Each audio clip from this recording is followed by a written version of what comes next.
नवरा बिचारा काय म्हणतो थोडंसं ऐकून घ्या. नवरा बिचारा काय म्हणतो थोडंसं ऐकून घ्या. पटलं तर हो म्हणा, नाहीतर सोडून द्या. क्षुल्लक क्षुल्लक कारणावरून वाद घालू नका.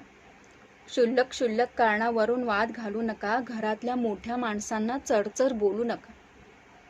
काय उपयोग आहे तुझा उच्च शिक्षित असण्याचा? काय उपयोग आहे तुझा उच्च शिक्षित असण्याचा? मुळीच गर्व करू नकोस थोडंसं बरं दिसण्याचा. नोकरी करतेस, हातभार लावतेस, चांगली गोष्ट आहे. नोकरी करतेस, हातभार लावतेस, चांगली गोष्ट आहे. पण फडफड तुझं बोलणं कुठं बेसते? आईशी सलगी करताना सासूशी नको भांडूस. आईशी सलगी करताना सासूशी नको भांडूस. आयुष्यातील सुखाचे क्षण उगीच नको सांडूस. स्वच्छता, टापटीप, घर पॉश असावं. स्वच्छता, टापटीप, घर पॉश असावं याचा अर्थ असा नाही की घरात कोणीच नसावं. थकलेले आई वडील सांग कुठं जातील.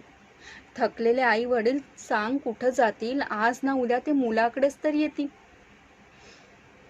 अशिक्षित आहे, साधे आहेत, मान्य आहे मला.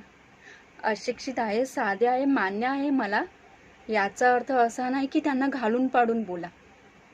खरं सांग, ह्या मुद्द्यावर भांडण व्हायला हवं का? खरं सांग, ह्या मुद्द्यावर भांडण व्हायला हवं का? म्हातारपणी त्यांनी आश्रमात जायला हवं का? आई वडिलांचं दिसणं नाही असणं महत्त्वाचं असतं. आई वडिलांचं दिसणं नाही असणं महत्त्वाचं असतं. म्हातारी माणसं घरात असली की घरही शोभून दिसतं.